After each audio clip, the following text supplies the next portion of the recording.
podcast. Give the Lord TheoDodos, sit back for more. Welcome back to TheoDodos. I'm Jeff. And I'm Rob. Rob, how you been? I have been well. How have you been? Tired. Me too. I'm there with you. A lot of changes in my life as of late, new jobs and new things going on. So it's left me with. Yeah, how is the lumberjack thing going? It's okay. I'm working at a bookstore currently, which is new for me, and I'm enjoying it because I like being around books and meeting people. So it's been okay, but it's just it's a little bit of a drive, and I'm tired a lot. Yeah, But that's not all due to the job. Some of that's due to having a senior that has a lot of senior things happening this year and all those good deals. But anyway, it's been a while since I've had a chance to sit down and do one of these. it has been a minute. We both had crazy schedules. The last podcast that we put up was our chat with Matt Allman. And I think you did this interview like the week after or a couple of weeks after or something like that. Yeah, I think so. And we've just been sitting on it. And some of that's been scheduling. Some of it was the holidays. So what we're kind of doing here, we had 8 or 9 episodes, I think, and we're going to call that season 1. And this will be the beginning of season 2. And we'll try to make sure we get another 8 or 9 episodes done before we take another break. But I'm thinking about growing a mustache for season 2. Oh yeah? Yeah. Well, you definitely have a face for radio, I think. I think you're right. So we'll see. Yeah. Maybe a mullet. I don't know. Well, given AI, you can probably try out a few things before you commit, Yeah, I think I'll just commit. Yeah. So tell us about the guests that you had a chance to sit down with. Well, it was really interesting. I was at a coffee place with another real estate person and One of your other friends. one of my other friends. Try not to be offended. And Steve Bush knew my friend, and so he walked up and they started having a conversation. And I heard Steve talk about how many baptisms they've had in the prison system. He is the county sheriff, Steve Bush, and that just caught my attention right there. So Sure. my first thought was, I need to do a podcast with you, sir. And so we finally got it scheduled, and yeah, it was a great conversation. I guess I was expecting, somebody who would be hard personality and guns and, kind of about the job and whatever. And just to meet this person who was about people and restoration and not that he's not about the job, because he does a fantastic job, but just the way he approaches law enforcement and things like that is just, it was not what I expected.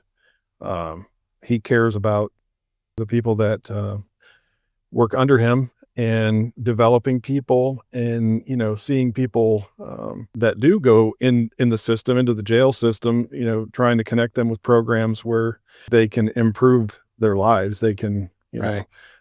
Come out the other side of that and have a reason to not go back to whatever got them in there in the first place. So it was a really good conversation.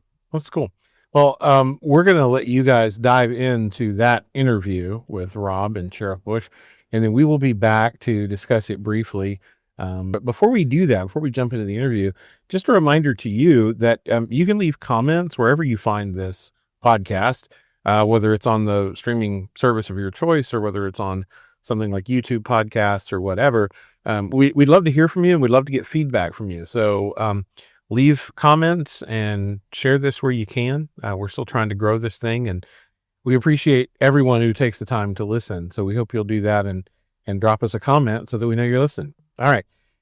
Here is Rob with Sheriff Bush. So we've got an interesting guest today. This is Steve Bush, Sheriff of Floyd County, Southern Indiana. So I met Steve early, I think this spring, and me and my commercial real estate sensei and political commentator Mike Kopp. And just as a note, whatever I say doesn't necessarily reflect his views unless he tells me it reflects his views.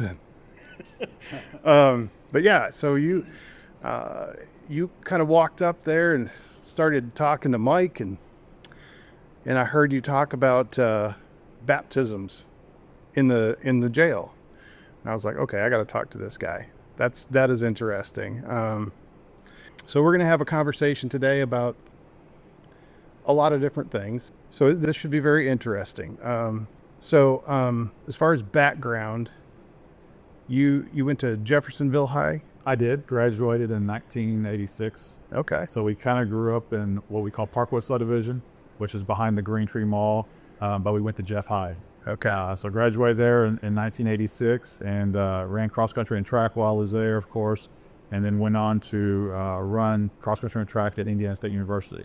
Okay. So just kind of went into the field of criminology was my major, psychology was my minor, and so did that between 86 and 90, graduated in 90, and so I enjoyed my time there, and I wanted to go into law enforcement, and so that's why I picked Indiana State. It was a good college for that. Yeah. And it was in-state, of course, and I wanted to run as well, and I had some friends there, so it made a good fit for me, a small college, campus environment, and so it was a good fit. I enjoyed my time there, and So how did you do in the what was your event? What was your in track and field? It varied. So cross country is cross country. We ran 8K and 10K. Which 8K is 5 miles, 10K is 6.2, in the cross country course. In track, it's a variation from the steeplechase to a 5K to a 10K. I ran the mile. So it's a variation. I was more longer distance, of course, and I was a walk-on. I wasn't the best, and I did the best that I could while I was there. But I had a good time and ran some good times. But typically it was a 5K, 10K, steeplechase a couple times. Do you still run? Do you still get out there? And I do still run. I ran a few marathons. Ran the Boston Marathon in 2018, and it was kind of the pinnacle after college. And college was a great. I was a letterman. My sophomore year, you have to be in like top 7 in cross country, and I did that. Okay. So for me, that was a proud moment for me to accomplish, since I was a walk-on. I wasn't the best, wasn't the worst, but I was in the middle. And then after that, I ran mini races, road races typically. Yeah. But then I trained and ran the Chicago Marathon in 2015. Wow. Missed qualifying for Boston by a minute, because you have to qualify. You have to run a certain time to be entered, or when you apply. Missed it by a minute. Didn't understand that distance. I trained for it, but man, the last 5 miles I had to walk and jog because I was hurt. I was in a different pain level. And it's true, your body goes through weird things. So I had to walk and jog, but anyways, missed it by a minute for my age at that time.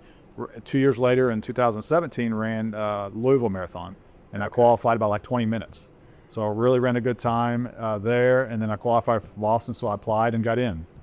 So in 2018, I trained for 27 weeks. I was 50 years old, trained for 27 weeks, and went to Boston, and it was 41 degrees, 30-mile-per-hour headwind, because Boston's point to point. And then it rained. Oh, God. Pouring rain at times. Oh, goodness. I didn't change so temperatures were probably freezing with the rain, but I didn't change my plan. I had a goal and I had a plan, and I trained for 27 weeks, spent money. My daughter went, my brother went to support me, and to cheer me on. It was a great experience. And so I missed my goal. My goal was going to 3 hours, but I set my personal best that day when a third of the elite field dropped out. Times were slower. And so I was very proud of the moment to finish, but man, what an experience. And I always talk about it. I talk about the determination and courage to run a race, to finish the race. When you're facing, your mind's telling you need to stop, because your body's going through all these different pain levels. Yeah. Heartbreak Hill is a heartbreak hill, but then there's 2 bigger hills before that. And Boston's traditionally, it starts downhill, but you got a lot of hills through Newton and through Heartbreak Hill. But anyways, so I was a proud moment for me to finish and to set my best time, and still fell short of my goals, but still set my best time. So I learned a lot from that. Yeah. I've ran a couple since, more not really training for them, but just I did a Marine Corps trifecta, which during COVID ran a marathon, a 50K, so a little bit longer, about 30 miles. And then I did Disney. It's called Dopey. You do 4 races in 4 days this past January, actually.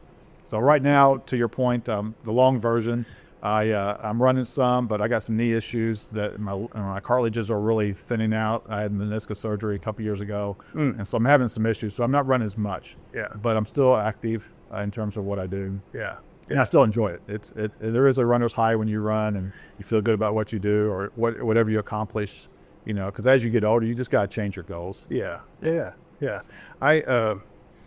I hold the local best time around the buffet. I'm sorry, I'm supposed to laugh. Sorry, you can. Yeah. No, I used to be in shape. Once upon a time, I actually got up to 5 miles. I was able to run 5 miles. I'm pretty proud of myself for that. That's awesome. Well, run. Let's call it a jog, a healthy jog. Do you know John Sweetland? Sounds familiar. Yes. Well, I used to work for him before I did real estate, Okay. and he was really into running. You probably ran across him up in the knobs and stuff.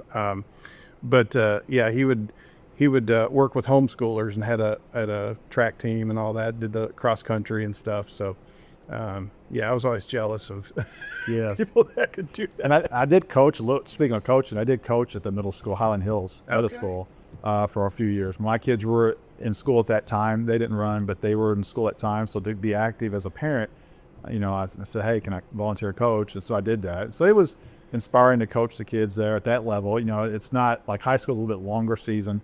Middle school, you have several meets. We went to some bigger ones and got parents involved and just inspired them to either do their best and run and challenge them. And so being a coach as well as being a mentor, Yeah. you know, and I'm sure we'll get into how you represent yourself.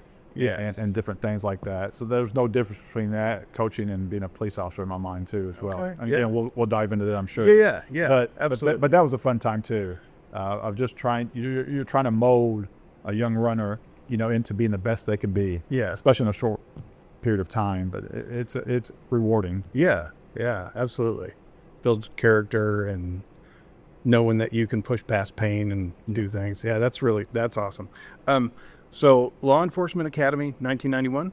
92. 92. So in 1991, I graduated from Indiana State in 90. 91 got hired at the New Albany Police Department. So I ended up serving 31 years with New Albany Police. Wow. Went to the academy in 1992, to your point. At that time, I think it was 12 weeks of academy. I think now it's 16. Don't quote me on that, but somewhere in there. So they teach you, you know, how to be a police officer. Kids these days, it takes longer to teach them. Oh yeah. The academy's great. The academy's great and all, but the best learning that you have is on the job training. You know, the academy gives you a foundation of knowledge, but practicality when you're actually out there doing the job itself, you know, on the job. At that time, we really didn't have an FTO program. I just rode with a couple officers. Now we have in the sheriff's office we have an FTO program. In New Albany, they have an FTO program now, and I was part of that. I was a trainer as well. Okay. Throughout that time. And then you have the academy and you have the FTO training. So FTO training is on the job. What does that stand for? So FTO? field training officer. Field training officer. Okay. And so you have a field training program that you have an officer go to. They ride with different officers, different shifts, and basically you have a curriculum that you go through and you learn on the job training. So That reminds me, I brought all my speeding tickets. I was going to see if you could sign off on those real quick. no, Oh, okay. got to be held accountable. Floyd County Commission. So I was in 2002. I was elected as Georgetown Township Advisory Board, and in 2004 I was elected as a Floyd County Commissioner, and then again in 2008 and reelected in 2012.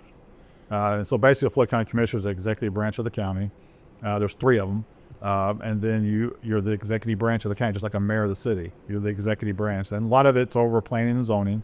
Okay. You know, how people build subdivisions, houses, and different things. Yeah. You oversee basically a little over 300 employees as well. But it's a weird nuance as a county government, because as elected official, they're not over my employees. Or Yeah. they're not over the treasurer's employees, but they are. So we have a county handbook, there's rules and different things. So they are in essence. But it is still weird when you have elected official. You work side by side. Yeah. In those circumstances. But yeah, I enjoyed that as well. Out of the 12 years, I was president 6 of those years. Basically, you're leading meetings, you're leading anything that comes through there in terms of decision making. You work with the other 2 commissioners on different things. And so I enjoyed that. You know, I obviously got involved in politics, you know, in 2002. Yeah. You know, was very successful. You know, and then, you know, of course, ran for sheriff once before and lost, very close race. And then I came back and ran for sheriff and won this last time. So what would you prefer, politics or being in a squad car? That's a good question. Probably being in a squad car. I don't know. That's a good question. You know, a lot of it too would depend. I know we're joking, but a lot of it too would be depending on circumstances. You know, what you're doing. As a police officer, I think I've touched a lot of people throughout my career. Yeah. In terms of what we'll be talking about, whether it's my faith, whether it's trying to help someone, and that goes back to being a servant leader. And so, you know, being in politics has its ups and downs, and it's a variation too, because local politics is different than national politics. You know, unfortunately, we have to put ourselves in boxes. You're a Republican, you're a Democrat, you're an independent.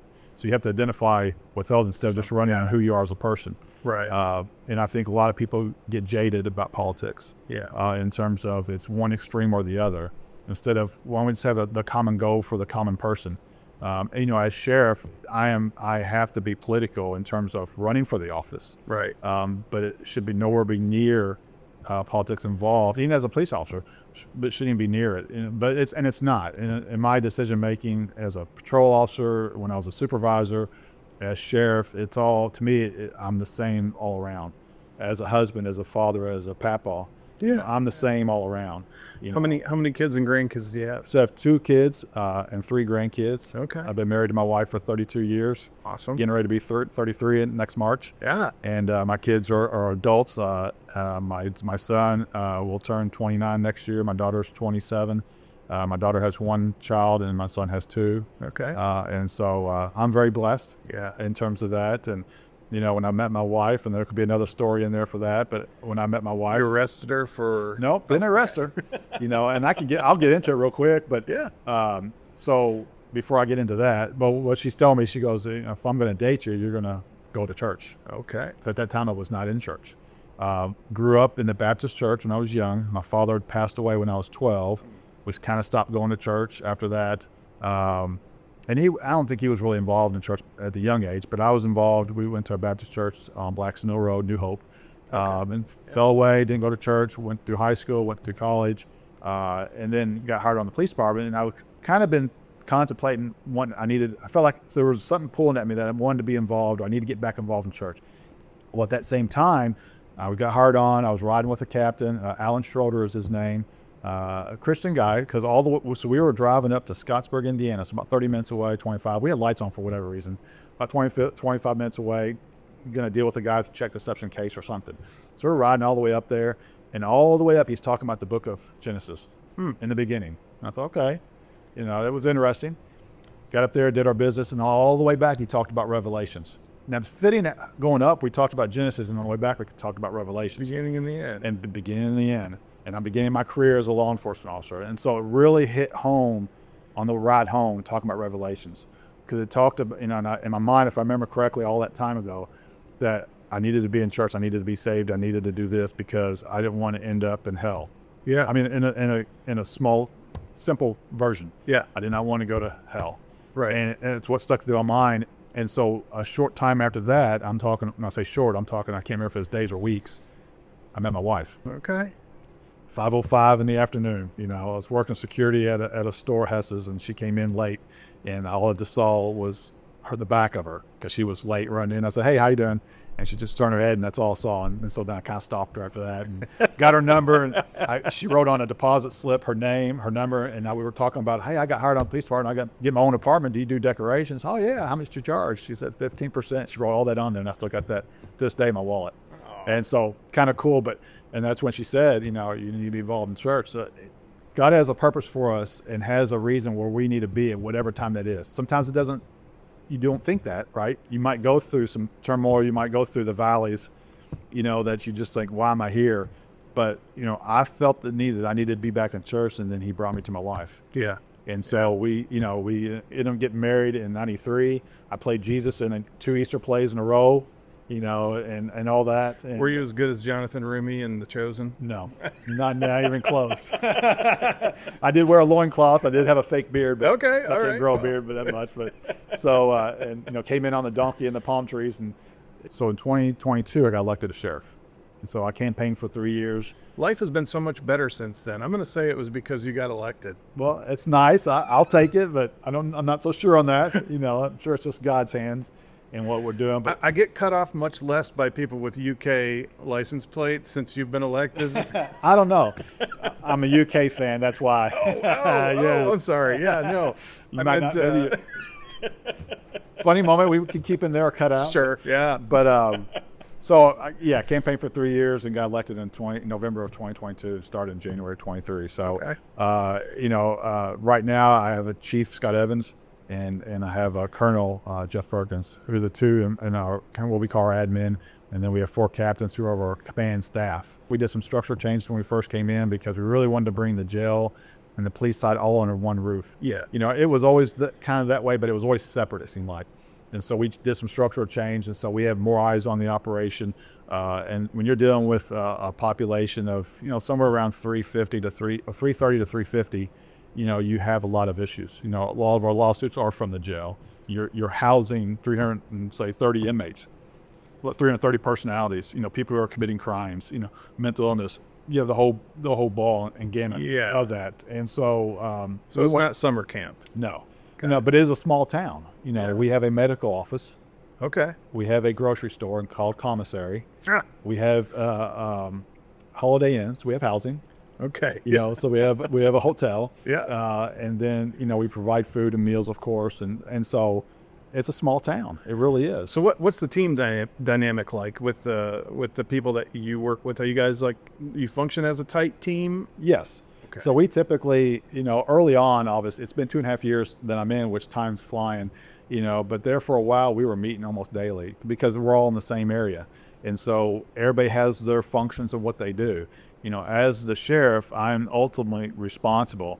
And ultimately, some sheriffs make decisions on a daily basis, which I allow and empower the employees to make decisions.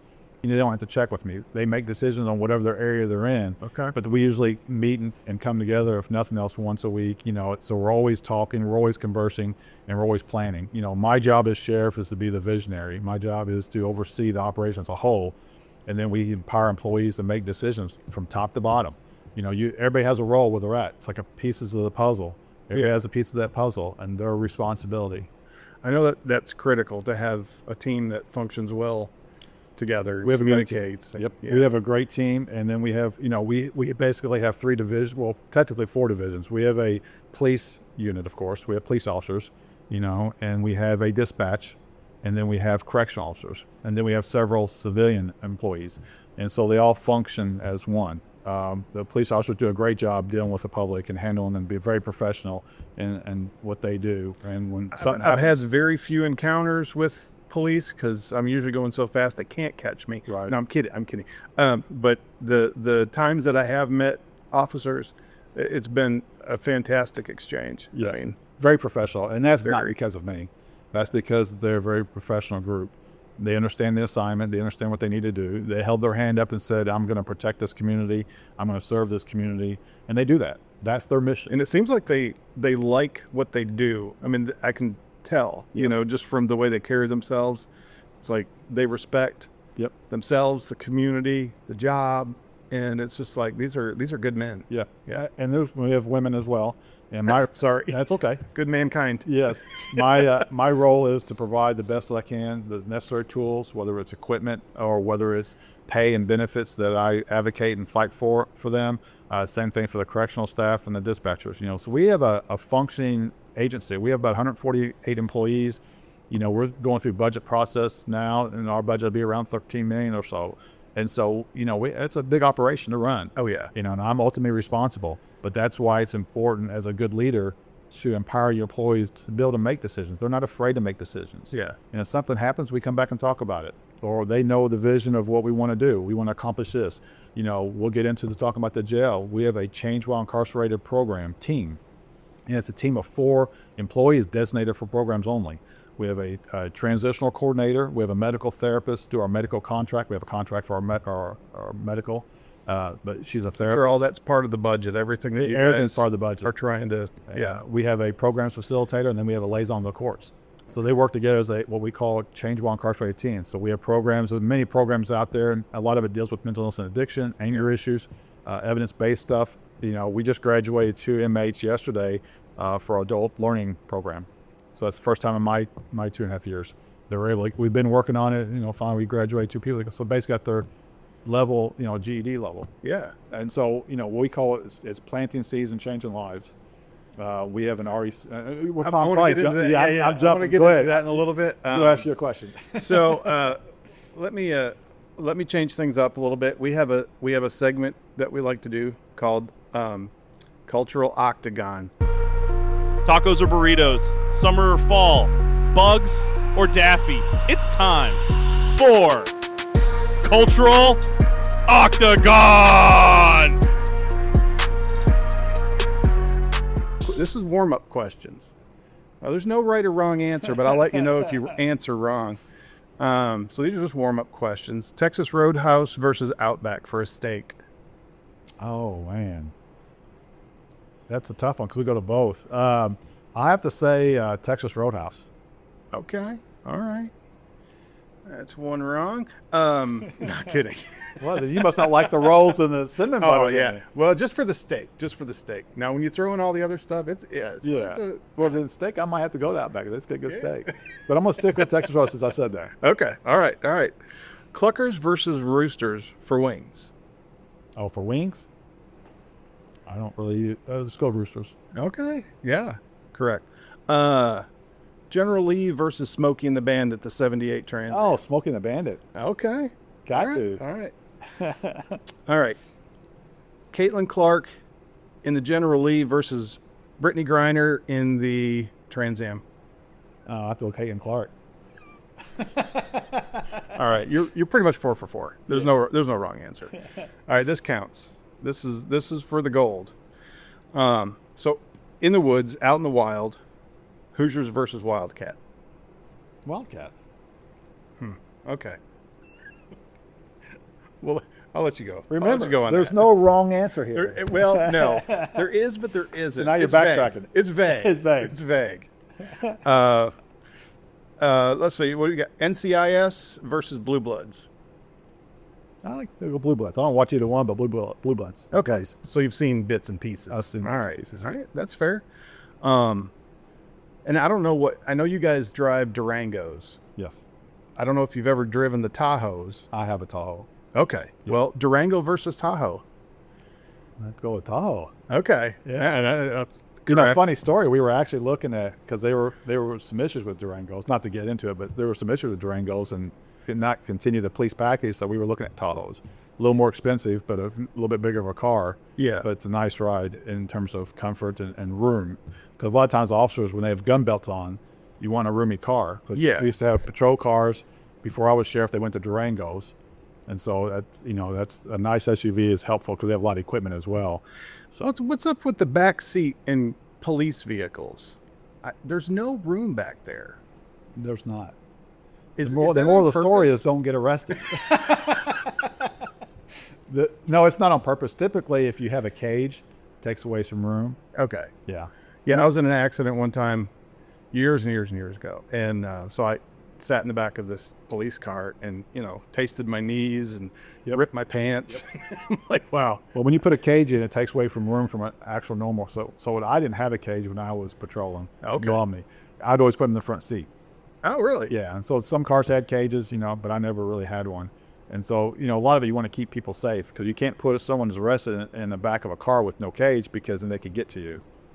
Right. And so that's the reason for cages. Yeah, you don't want them sitting behind you. No, so Yeah. so if you didn't have a cage, they sat in my front passenger seat, and I've had people kick my windshield out and try to get out of the car still, but I still had some more control when I could see them.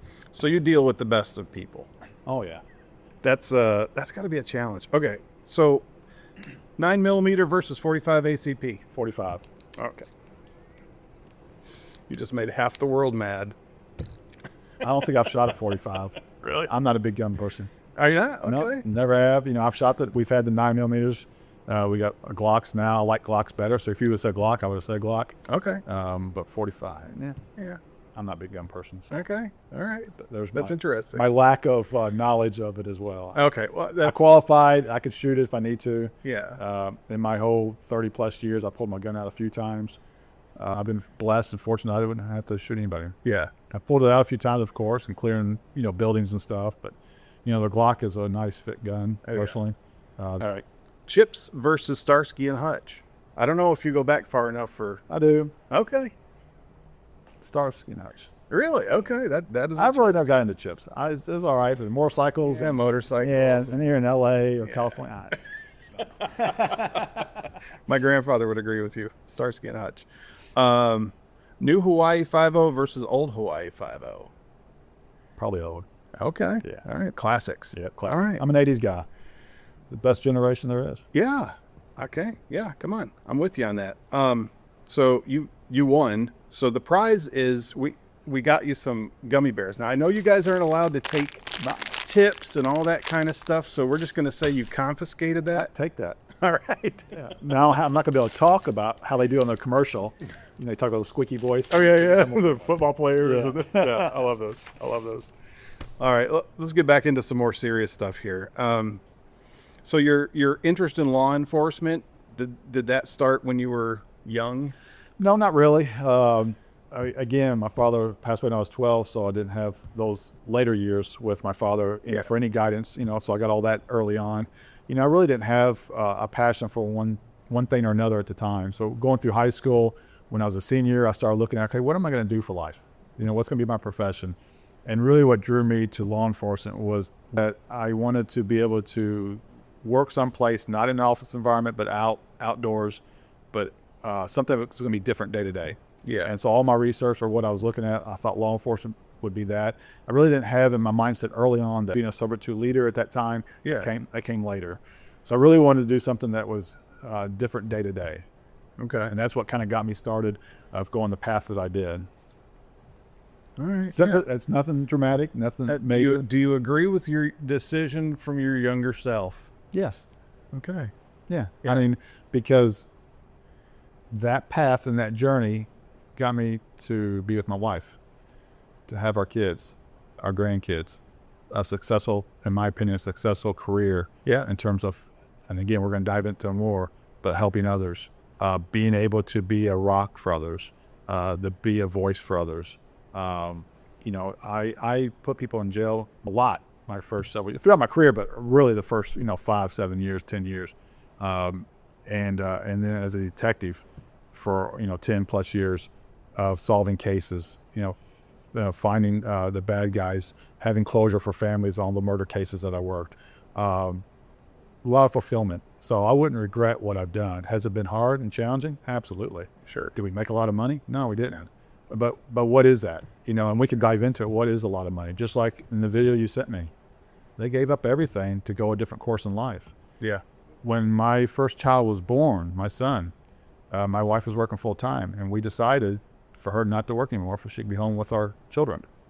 That was a sacrifice. Yeah. And we had to trust in God and what we were doing at that time. Young parents, not a lot of money, one salary, working through what we needed to work through. So it was those sacrifices. And to your point, and we can get into it, but since we're talking about it, in that video, he talked about getting money in a newspaper, if you call that. Well, same thing for us. There was times where we got a check out of the blue, and it was we overpaid an escrow or something. I mean, you could understand why you got the check. It could have been an insurance check or something, but you got a check out of the blue that you weren't expecting. The timing. And God has this remarkable timing for us all. And it's not in our time. We want it to be in our time, but it's not in our time. And so it's amazing to go through. So no, I don't regret.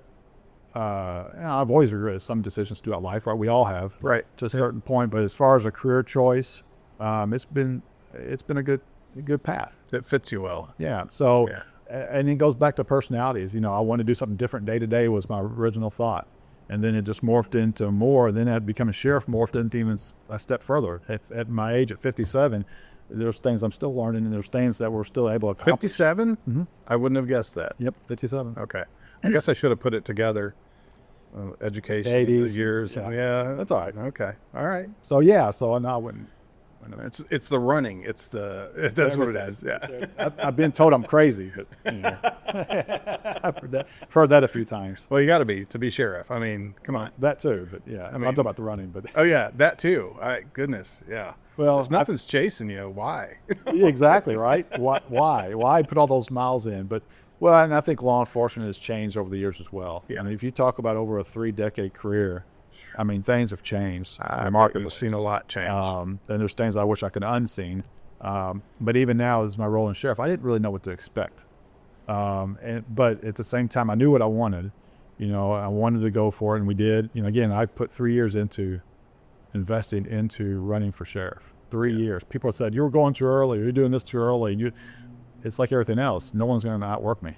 Yeah. No one's going to outwork me. And if I want to go after something, I'm going to give it 110%. And so that was my mindset. And politics is weird because politics could be 24/7.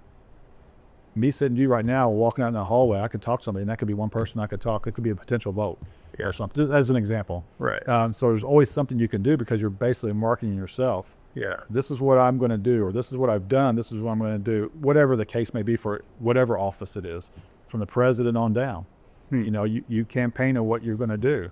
And then you have to take that nuance with the political parties. With that, Floyd County is a more conservative county. Yeah. As a whole, but there's still nuances with that, and you have to take all that into consideration. But again, at the end of the day, no one will outwork me, and the things that we want to provide. And now it's so when I got elected sheriff, where I was going with that was when I got elected sheriff, I had some ideas, but I didn't know what path I would be taking. Yeah. And what the path has taken is the fact that a lot of the passion comes in with those programs of helping the inmates come through.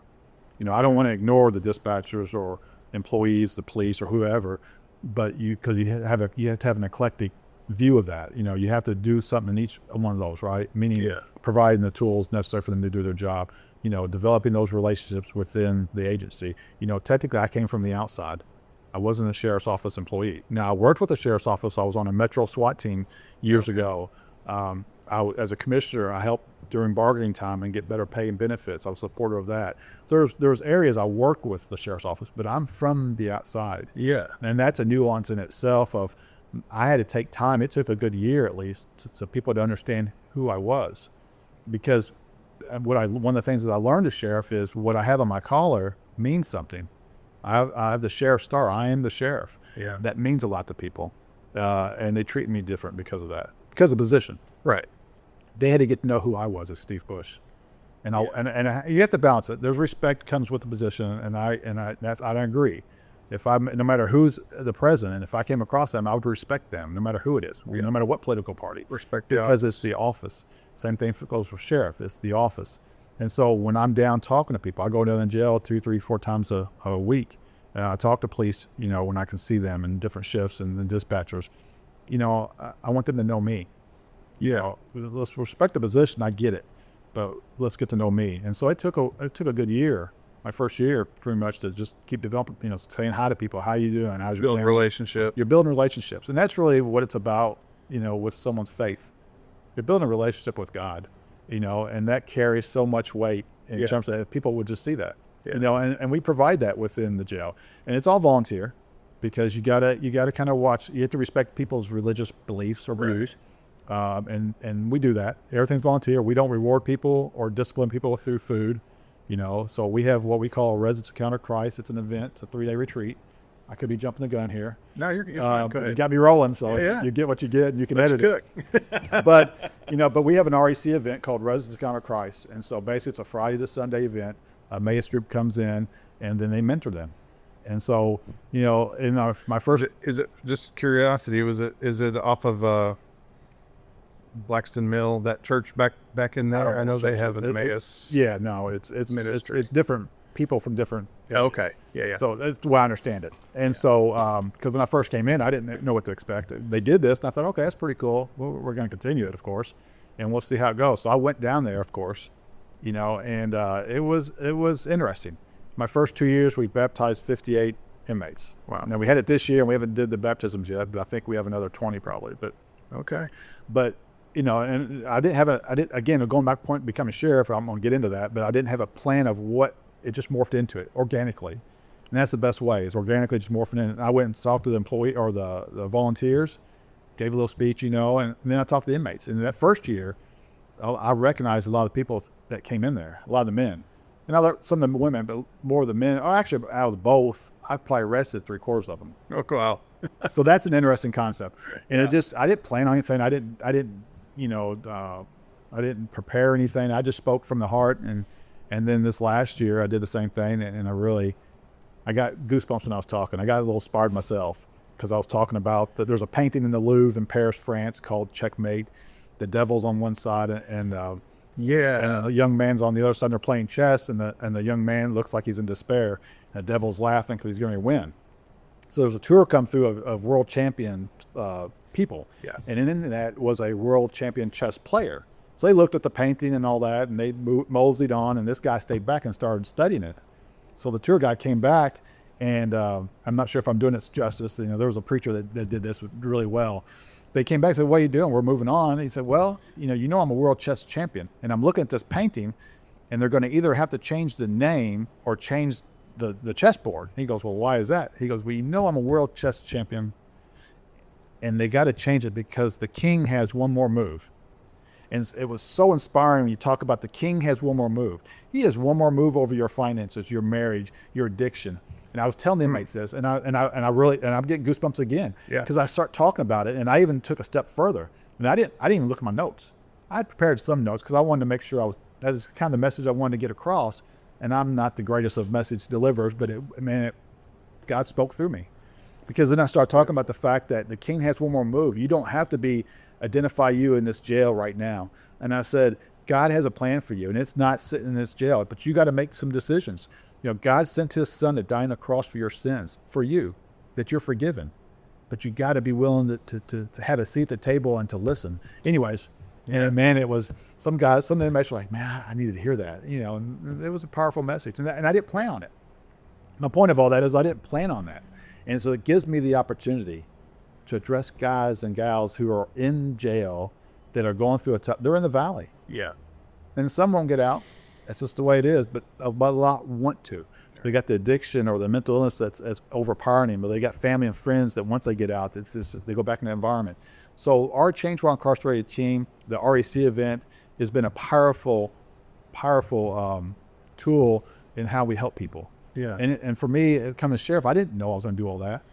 And that's my point of this whole thing, is the fact that, you do listen to God, or you listen to what are you being guided by.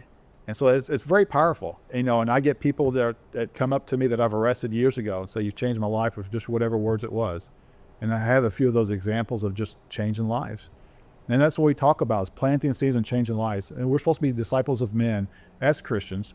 And I think God has given me a platform. Tell me, if you don't mind, about some examples that stuck with you. You don't have to name names, obviously, but if well, I think it's simple. I've had a couple here just recently and come up and said, "Hey, I arrested them.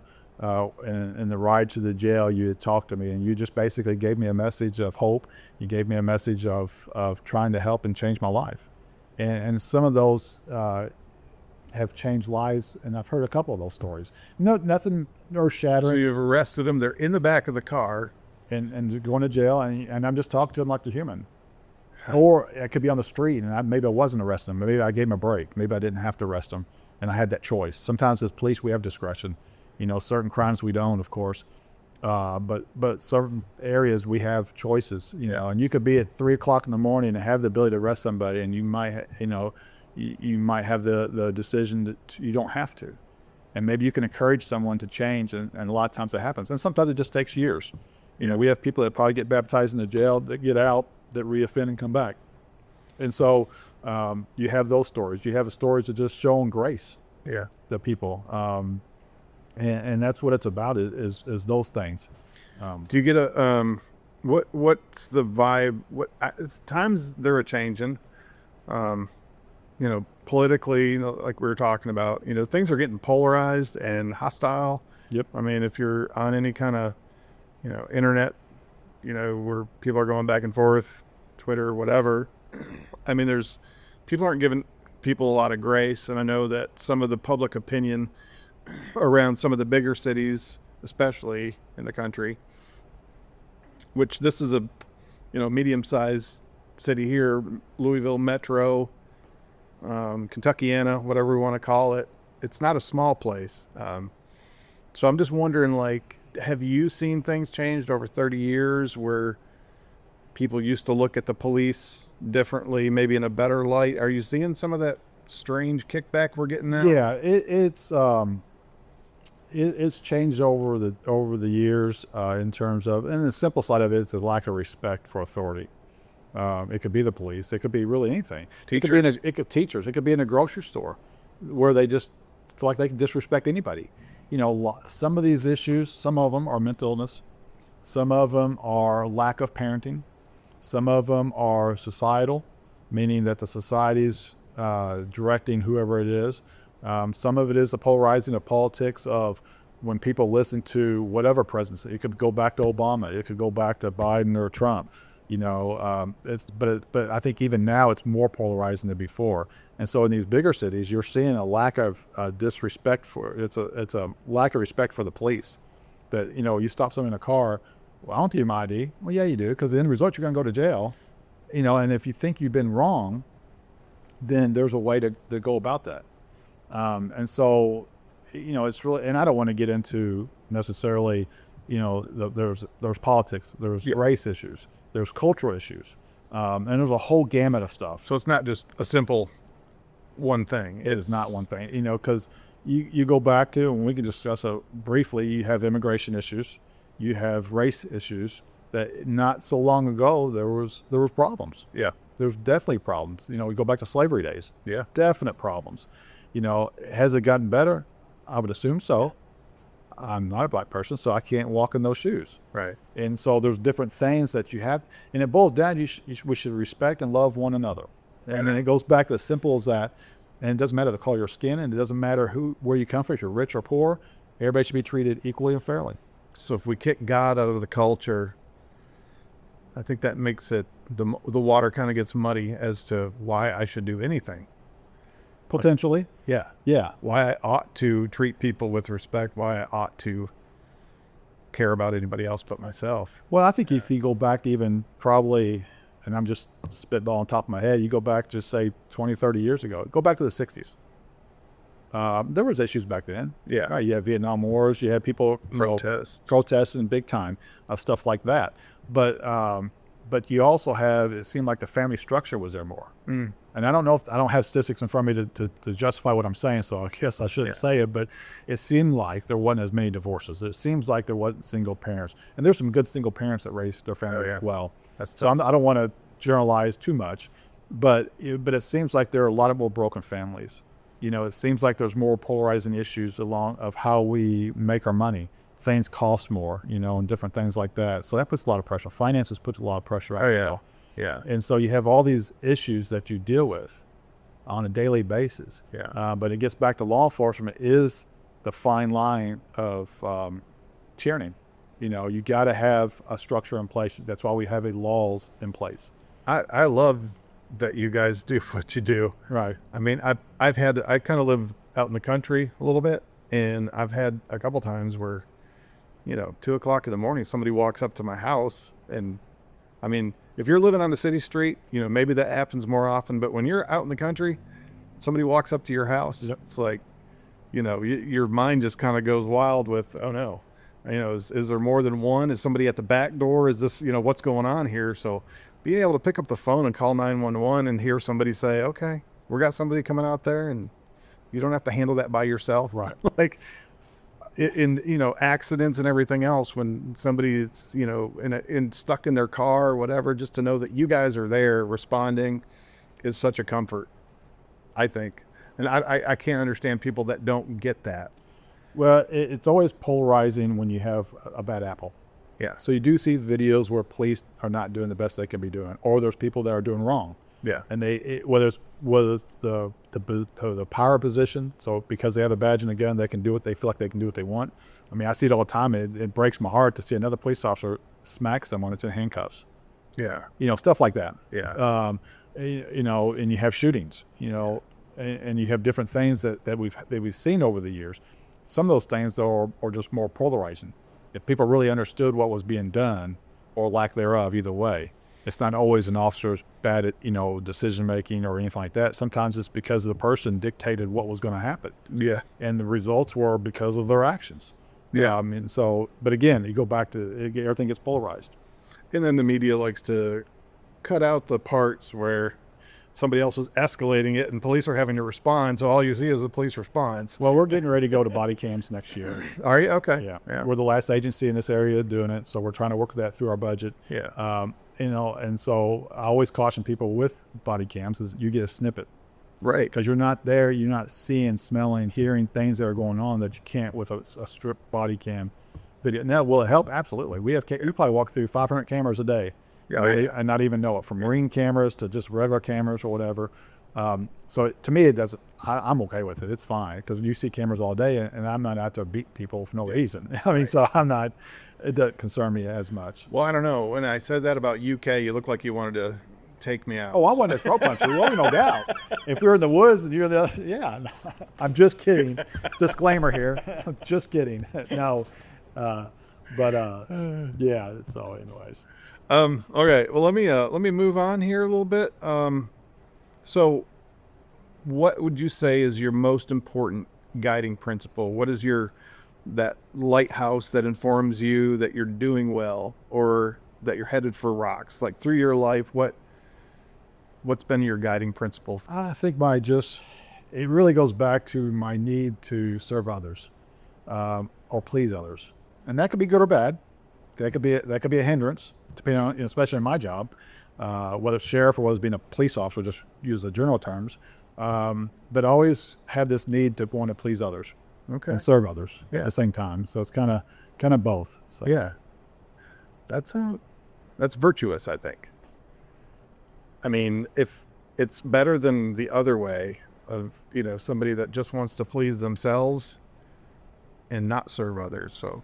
Well, and disclaimer-wise, there's obviously when you run for an office, you have to talk about yourself. You're self-serving in terms of I want to win. Yeah. I mean that's partly there too, but a lot of times in my job and what I've done in my life in general, it breaks my heart to see. I'm always for the underdog. It seems like. Okay. I would lean more towards the underdog, so I'm not a good bettor because I would go for the underdogs, like the Hoosiers, underdogs. Yeah. Okay. It fits. It fits. I'm just kidding. That's a bad joke.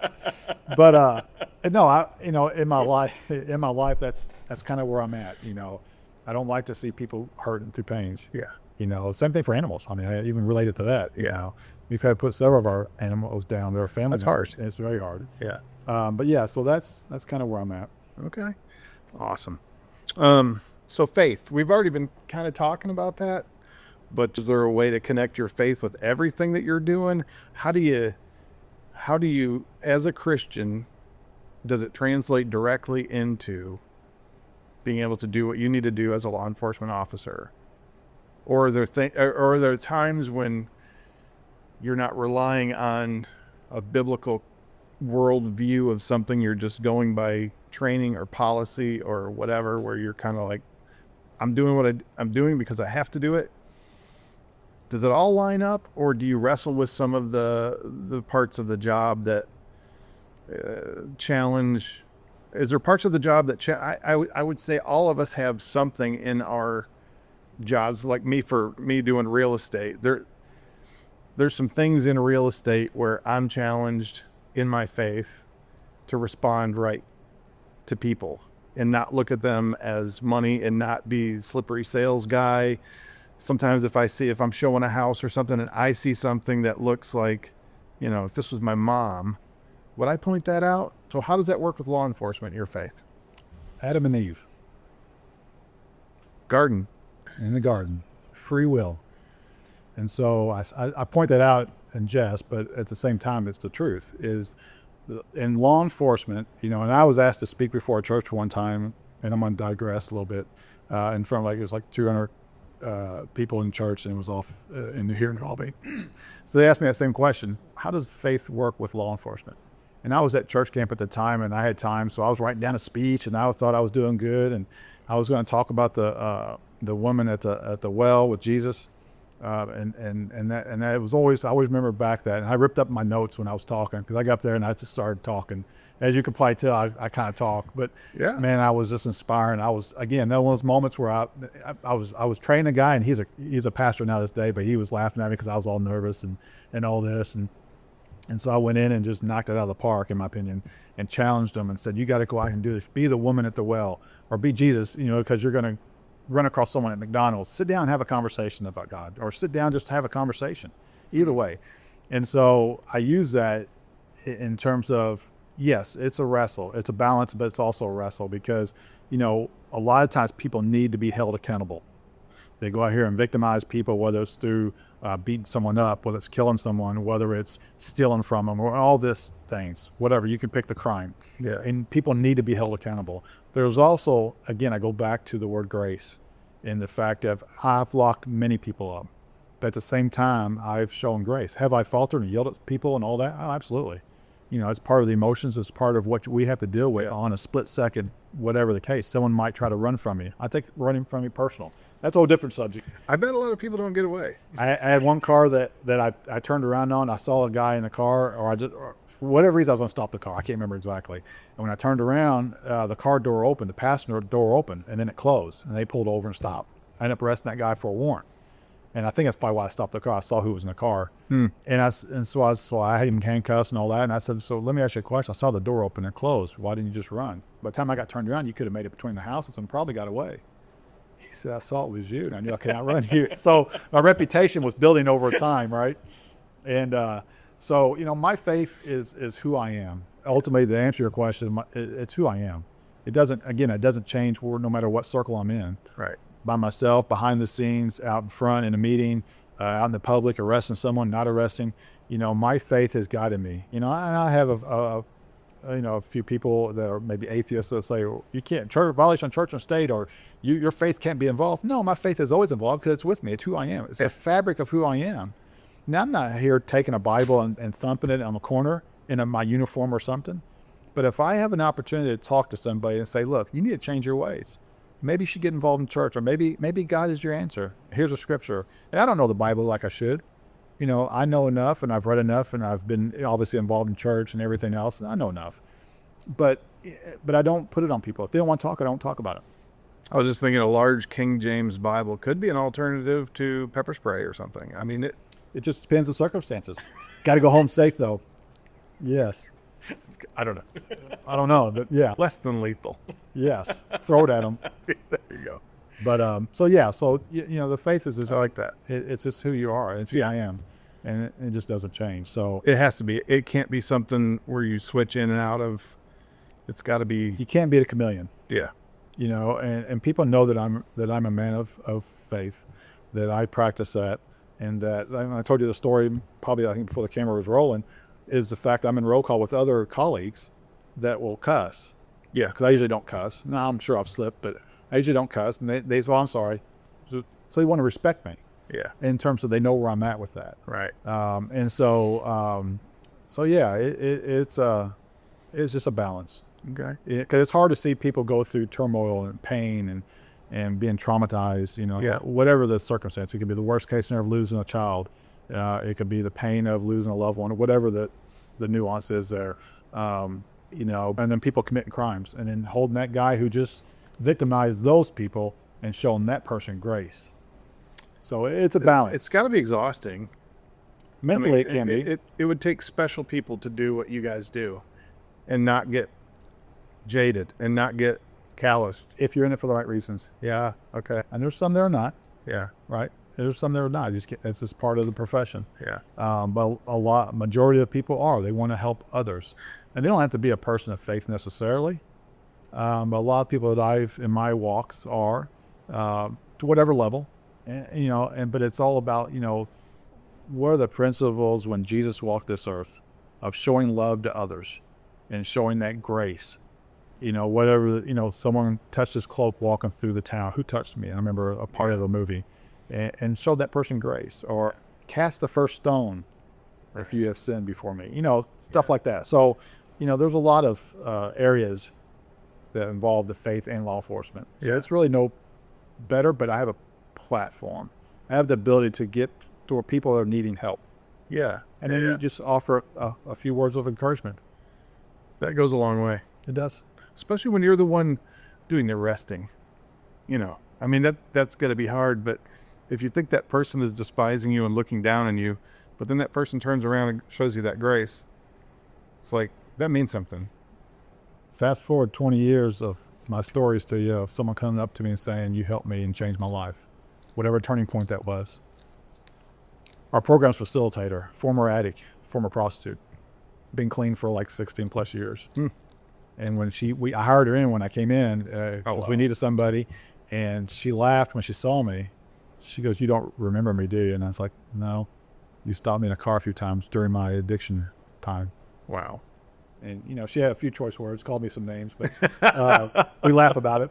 But, you know, but she remembers that interaction, and you treat me with respect, even though I was going through, you know, the hells of addiction. So it's those things. That's awesome. So as law enforcement, what do you wish the public understood better when it comes to like being stopped? So if I get pulled over, you know, I try to roll down the window, have my license, both hands like this, because if I'm the police officer, and this is just me, I've never been a police officer, but I'll look at these guys and I'm thinking, you don't know who you've got pulled over up there. Right. They could have you don't know what kind of mental state they're in. They could have a gun. I've seen police videos where guys get out and pull out a rifle and just start shooting up the cop car. I mean, it's got to be a little bit scary. It is. So what would you like the public to know when it comes to being pulled over? Well, the two things that are probably the most dangerous is going to domestics and car stops. Because car stops, you don't have a clue what's in that car, and you don't know what they're thinking about you. They could be someone running drugs from the West Coast to the East Coast and have 500 pounds of drugs in their car, and the officer doesn't know it. It could be a chance stop. Yeah. You know, but a lot of times what we want to do, you know, to your point, what you just said is, I don't want you to do what you just said. Oh, really? Okay. Because what you're doing is you're getting your license and registration out. You're moving around that car as I'm walking up. I don't know what you're doing. Okay. And that puts me on defense right away. Interesting. So what I'd like for the public to do is if the police stop you and they turn their lights on, it has to be, and this is what the public probably not everybody knows, is if in order for me to stop you, I got to be in a marked unit or in uniform. So if there's an unmarked car and they got red and blues, I better be in a uniform. Okay. You know, so anyways, there's some nuances there. But anyways, typically a police car stops a person, and then, you know, they'll walk up to the car, and I'm looking in the car to make sure that no one's moving around, or if there's more than one, I can see everybody's hands so I don't get shot. And so then at that time, I will ask, "Hey, I'm Sheriff Steve Bush. I'm stopping you for speeding. I'd like to see your license and registration." And at that time, you should get your license and registration. Okay. So when you get stopped, typically keep your hands on the steering wheel. Don't move around. Just face forward until the officer addresses you. So don't put your hands up and be like, just keep them on here's my hands. Keep them on the steering wheel. On the steering wheel. Yeah. Okay. And if you have a donut in the hand, that's a problem too. Because if you want see that, yeah. Bribery. Yeah. So, but no, I want someone to just sit still and let me dictate what's going on at that point. And if you disagree with me, then that's why we go to court. Arguing with an officer on the side of a road is not going to be a winning recipe. You're not going to change the mind. If it's a bad cop, you're still not going to change the mind. It's going to be even worse. All right. You know, so typically we would ask you to get your license. You'd say it's in my billfold or it's in the console. Go ahead and reach for it. Registration in the glove box. Go ahead and reach for it. And I can watch you do all that. You know, typically sometimes an officer goes, "Are there any weapons in the car that may hurt me?" In Indiana, you can carry a gun without, you don't have permitting anymore. So now, is that open carry, concealed, or? I can just carry it wherever. Yeah. Open or concealed, either way. Yeah, no, it's a little confusing because there's like some national laws that have changed on open carry, and there is. But in Indiana, you're fine to carry either way. Okay. And you don't have to have a permit. You just can't. There's certain things you can't be. You can't be a felon. And there's certain other things. But the ultimate thing of traffic stops is just sitting still, put your hands on the steering wheel, waiting for the officer to get up there, roll your window down, and just talk to them. And find a good place to pull over. You could, but you also got to be careful with that, because what if you're on a county road, there's no lights, and it's just a road, and you have to drive another mile to pull over someplace. In your mind, you're thinking, okay, I know there's a pull-off up here. But then in my mind, you're not resistant. stopping. You're not stopping. Okay. So the best thing is to pull over to the right away. Okay. It's not your job to look for a place to stop. It's my job to protect you and just pull you over. And because typically what I would do is I will pull people over where I want them to be pulled over. So if I was working night shift, I would want you to be in a lit place, honestly. And I would want to control where I pull you over. You know, I don't want you might want to run away, so I don't want to pull you over where you can get away easy. It'd be an open area. If it's during the day, I'll typically try to pull you over if it's not a busy road or wherever that may be, or I know that you might pull in a parking lot. But at some point in time, you got to pull right away. If somebody does run, what kind of shoes do you recommend is going to help them get away? Tennis shoes. No heels. No heels, tennis shoes, and get away and get away as fast as you can. It's hard to run the radio. If you don't have somebody like me, I'm going to get you pretty quick. Oh, the technology. I mean, who knows in 10 years where we're going to be at? Oh, you'll have drones deployed. Oh, gosh. We'll start a drone program. Really? That it will respond to runs that will hopefully, I would assume it'll get there before the police get there. Yeah. They can scope out what's going on. So if you have a shooting, then a drone could be there and then see if there's a guy with a gun or not, or, whatever. I'm not sure. I haven't followed it as close. Yeah, I mean, a drone, you can launch a drone immediately, whereas a helicopter, crew, check things, start it up. Well, they got a different program over there, too. Clark County has a helicopter. It takes a few minutes to get going, but yeah. Drone can just shoot over there. That's crazy. Training for the public. I did a course over in Clarksville. They had a gun safety course, which was interesting. We actually got to use their training thing where, you had like the laser thing. It was like a Glock 19 and they put the laser thing in it and it's actually got the CO2. So it does the slide moves and all that kind of stuff. And so went through this training program and it was very informative. And there were some seniors in there that, wanted to be able to protect themselves. And I thought that was very interesting because it really walked them through. And then you went to a live range like the last weekend and they, helped the seniors, even some of them that were having trouble, working the gun, they were making recommendations on you. Right. You might need a revolver. If you can't get that slide back and if you can't manipulate the weapon, you might need a revolver. Yep. They were making good recommendations and, shooting the targets and helping people learn how to, sight things in, squeeze the trigger, don't jerk it, all that kind of stuff. But I also did a class from a couple of prosecutors who were also expert witnesses for shootings and things like that. And some of it was a little bit scary because what Clarksville and the attorneys told me was that it depends on the jury that you get. They're going to have to interpret whether or not you did the right thing. So you could have two people do the exact same thing, that one person gets this jury, they're not guilty. Another person gets this jury, and it turns out they say, no, that was excessive use of force or whatever. You didn't have to shoot that person. A lot of times you don't want to rely on the weapon, for whatever circumstance you're in, whether you're the police and or a civilian. A lot of the training comes from repetition of how you shoot the gun. A lot of the training for the public, I would suggest, would be learn the law, what you can and cannot do, because I laugh every time I see someone out in the open, carrying their gun out in the open. I wouldn't do that. And I can, but I don't like to, because if a bad guy's going to do some harm, who's the first person they're going to go to is the person with the gun. Yeah. So ultimate surprise is better in that scenario. But for a civilian, I would have them learn the law and understand the law of what you can and can't do. And then the side note to that is a subsection A, if you will, is the fact, don't put yourself in positions. And if you're in your own home, can't help it. Right. If you're in the grocery store, do you need to act? Is it your responsibility to act? All these things have to go through your mind in a split second, just like we would make this split second decisions. Is if I'm in a grocery store or if I'm in the bank, it's being robbed, should I respond and try to shoot and kill that person? A lot of decisions I have to make. I don't know if I would. It just depends, right? Yeah, because what if the cops are coming in at that point? You're the guy with the gun now. What if you try to take one guy out, but there's a second guy that you didn't even see? Yeah. And now you've created a whole different problem. Or there's another concealed carry person over there that sees you now with a gun and they're confused. They think you're the bad guy. So there's so much with that. And I always tell people, be a good witness. That's the best thing you can do, is be a good witness. Be a good witness. And that actually coincides with being a good witness for God, too. Okay. but being a good witness. You know, you don't always have to engage if you have a gun. Now, I've seen videos and I've seen people do it, and that's fine. I'm not begrudging anybody. Yeah. You know, in your own home, you shouldn't be shooting through blind doors. You know, and that's when you're going to get to your point of the juries. The circumstances will play out. Why did you have to shoot at somebody? And if you're shooting a gun and pointing your gun at a civilian, you should be willing to kill somebody. Yeah.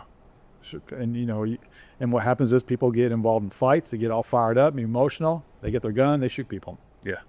And so, and that's part of the problem with society in general. The bad people are shooting people because that's what they go to. Yeah. And they don't have no remorse to take someone's life. And so we have to do a better job, whether it's police, prosecutors, or society in general, of teaching people about guns. You know, it's not the gun's fault.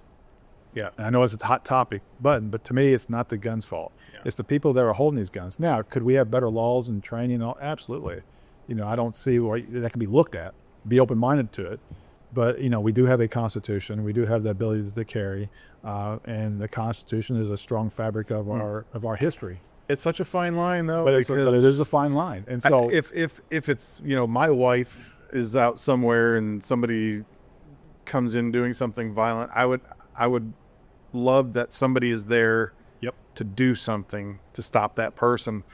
But at the same time, I mean, if you misinterpret a situation, even if you make it through criminal court, you could still be sued civilly and lose everything. And that's the whole problem. Get involved when you're not the police. When you're not. Yeah. You know, I have training. I have all this extra training in making decisions and actually have hands-on making decisions in split seconds and trying to interpret what's going on. So for an actual civilian that has not gone through any of that, you know, that's why I try to say, you know, it might not be a popular decision, but I was like, try not to get involved if you don't have to. But to your point, in the worst case scenario, someone is getting raped or someone's getting accosted or kidnapped or being hurt, beaten down, whatever the case, then yeah, you might have to. And that's a decision someone has to make. Is there a better, well, I don't know about better all the time, but could there be better options that are non-lethal that somebody might? You can go hands-on. Okay. But what if a guy or a gal's bigger than you? Yeah. And then now all of a sudden you're on your back and you do have a weapon. And that person sees that you have a weapon. Now they don't have a weapon, but now they're going to take your weapon. Yeah. So now you're bringing the gun to the fight. If you're not strong enough, if you don't have the ability to you know, you've seen people, UFC fighters. Oh gosh. Yeah. You know, detain people. Yeah. But they have the skill set to do that. They do that. Yeah. I don't. I don't either. You don't either. No. I don't think. But my point is. No, if I fall on you, no. You know. No. Depends if you're by the buffet. I don't know. But yeah, so again, it goes back to ability. And an average citizen, and I'm thinking average citizen, does not have the ability typically to do all that. And so I would always be cautious with that. I would want someone to help my wife or my daughter or my grandkids. Absolutely. Yeah. But I also want people to be safe and be cautious of what they do. And not accidentally shoot my wife because they're trying to shoot a bad guy. So there's so much to it. I There's mean, and that's the world of policing anyways. There's so much that goes into every encounter. Yeah. You can take the worst case scenario that's been on TV of George Floyd. Right. There's so much beyond what took place there. Yeah. If you really watch the videos and if you look at the evidence and all that stuff. Yeah. Yeah. But again, we don't have to get into that, but I'm just saying, use that extreme measures that's been on the news and the news media. There's a lot going on there. There was a lot going on. Yeah. And you had the media jump in and try him in the public court of media. Absolutely. Yeah. So, but just in general policing, it's just there's so much that goes into a run. Right. You know, I always tell people when I was training people, you go to what we call a vandalism report. Someone just vandalized their fence, say.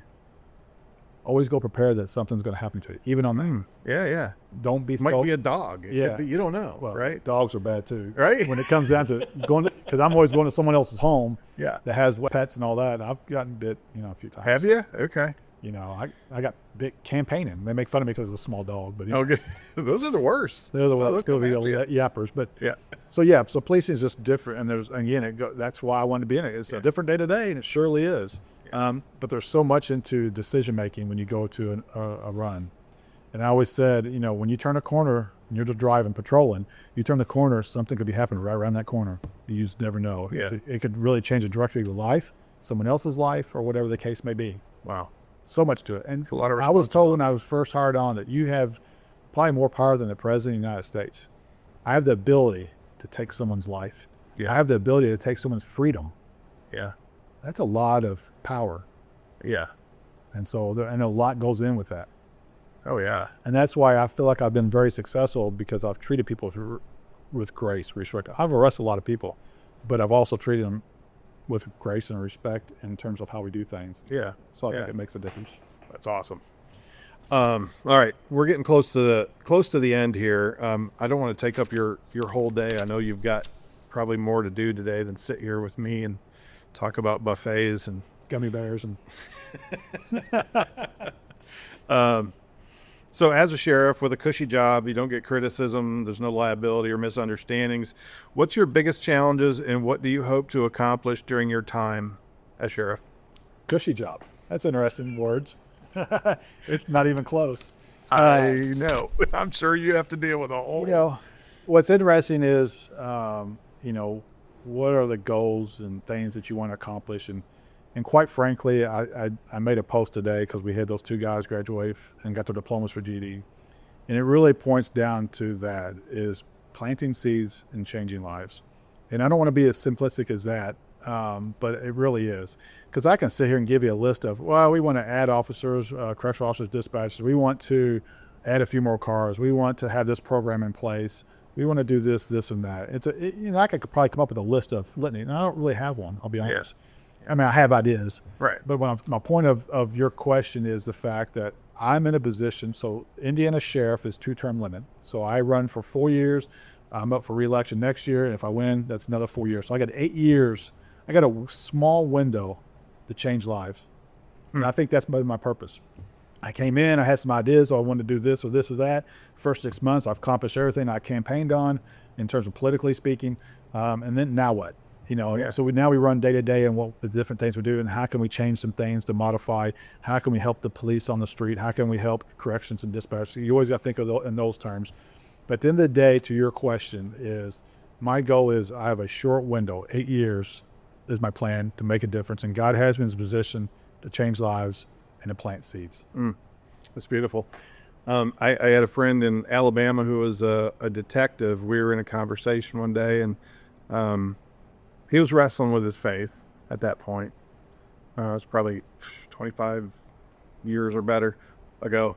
And so I was talking about, what do I need to do to get into the jail to be a witness or whatever, talk to guys that are in jail.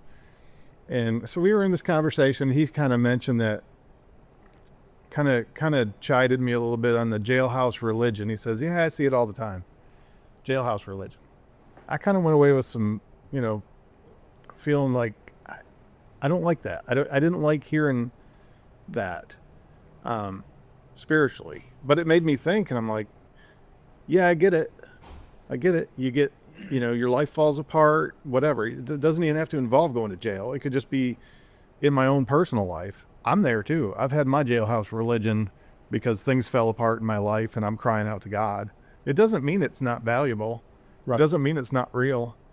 Here's the thing. He is not wrong in terms of his terminology, jailhouse religion. Does someone want to find God in jail because they're in jail? Yeah, probably so. Are they sincere? I had people say after my first year that they came to REC because of the pizza. We offered pizza. And that's when I really dove into, we shouldn't be doing that. You can have regular food. You should be here for the reason you're supposed to be here. Yeah. So we took pizza out of it. Okay. But people were there, so they got out of their cells. Yeah, they had to listen to somebody talk about God. But they got out of their cells for 3 days. Well, they had to go back, right, at the end of the day. But for the day, they got out and started talking to people, but they got pizza. They got lemonade or whatever we served. Yeah. So to his point, there is some to that. Yeah. However, what I look at is the opposite. I look at it as an opportunity to plant a seed. It may not take for 2 or 3 or 4 years. Yeah. I don't know. That's not on my time. It's on God's time. Yeah. And all I'm here, I'm a vehicle. I'm a vessel. I'm a vessel to make a difference. And I've made it, and I've grown in my faith even more probably since becoming sheriff, because I see even more hands. I go down the jail and I look at and I see people just there, or we come to REC or we come to our programs and we see that. You can firsthand see people. There's people that the 2 guys that graduated yesterday, their cases are done. They're going to DOC for several years. And I told them, you can still make a difference in your life. This is a foundation builder. And I said, you get in. I didn't go into it, giving them with church, but yeah, people do find, because they're sitting in jail doing nothing, occupying nothing at that point, unless they're going to a program, that means they are going to either potentially find, religion of going, is there any truth to it? But again, I go back to, I would challenge that person to go, yeah, you're correct. But I also challenge the fact that I have an opportunity, when I walk away and out these doors, whether it's next year or whether it's 4 more years, my plan is 4 more years. Yeah. And I'll walk out these doors, I'm going to walk out with my head high and know the fact that I've changed lives and planted seeds. And I do it in my personal life. I think the ultimate jailhouse religion is the thief on the cross. Oh, I'm glad you brought that out. Man, that was a powerful, that was a powerful, what's his guy? He was from England or Scotland or someplace. It was talking about Alistair Begg. Alistair Begg preaching it. And I used that before. Yeah. Of the fact that, he's going through and well, how did you get here? You're a robber, you're a murderer, whatever it was. And at the end of the day, and to understand it, and at the end of the day, let me go get my manager. let me go get my manager. The man on the middle cross said I could come. Yeah. And how powerful is that? And using that even down in the jail. Because all it is when we are disciples, what's that really mean? Don't take jail out of it. When we're out here, when you leave here, what's being a disciple? Is it the guy sitting on the concrete out there smoking a cigarette? Could you witness to him? Could you be at McDonald's seeing someone sit by themselves or whatever and walk up? How uncomfortable is that? Sometimes you got to be uncomfortable to be comfortable. I tell people, but every opportunity is an opportunity to witness. Yeah. You can't change everybody's lives forever. So if we're planting seeds and changing lives in the jail, then we're doing that. Yeah. And that's what's working. It could be out here on the street, just having a conversation, walking and talking to somebody, and just one word will make a difference potentially. Could. Yeah. Even in someone's life that's not committing crimes. Could it be that they're just lost? And at that very moment that you had an opportunity to have an engagement, whatever it is, and a simple word of just, how you doing today? Or, do you know Jesus? Or, this is what's worked for me. I don't have to beat the Bible. Yeah. Or beat him over the head with it, or Bible thump, as people say. Yeah. It's just a matter of just some simple words sometimes can make a big difference in this world. And so for me, a small window and a small opportunity, a small time. Well, this has been inspirational and educational for me. And I'm so glad you were able to do this and take the time. Yeah. I've enjoyed it. Me too. Is it all right if we pray it out? Absolutely. All right. Lord, just thank you, God, for men like Steve Bush, God, that hear your voice and follow you. Further your kingdom and your will through him and through his team, God, and you'll just bless them, protect them, and be glorified through the work that they're doing. Lord, I pray it in your name. Amen. Amen. And we're back. That was a great conversation. There were a couple of things that stood out to me, and I kind of made some notes here, but I know you'll have some things to share too. But Well, let's jump in there. he mentioned the drive that he had kind of early on when he was still learning, where he had the conversation about Genesis on the way, and he had a discussion about Revelation on the way back. Yeah. And I was just like the totality of the beginning and the end all in one drive. I just thought it was cool that that kind of a conversation where you're talking about Genesis on the way and Revelation on the way back, that's not the kind of thing you would easily forget. So it kind of seemed like a marker for him that clearly he remembers it all this time later. Yeah. Yeah. And it, so, during the interview, one of the things that I guess was kind of a pleasant surprise was just how involved he is in the community, in, trying to help in the lives of people. Yeah, we kind of talked about, addiction and all the different things that police have to deal with, people on their worst day and that kind of thing, and to, find that there's compassion there. And I know this is something that you and I have talked about recently, Jeff, that we have people in our lives that are dealing with addiction and patterns in their life that Mental are health issues. Yeah. Wounds that are not surface wounds, things that we may not fully understand what's going on in their worlds. Yeah. right. So we both got people that are wrestling, struggling with that, and some of them are in the system or have been in the system, And it's just really comforting to know that, God sends people, that they don't look at them as a problem. These are criminals. We just need to lock them up. They're like, they want to see these people restored. And that's really encouraging. I think he said at one point that 330 inmates, or the potential for 330 inmates in the jail that they have, or in the system that they have, and the fact that he looks at that as 330 souls, 330 people that have been wounded or had a bad day, or caught in a cycle of addiction, or trapped in a mental health struggle that has led them to this place where suddenly they're a part of his world and the system that's in place there.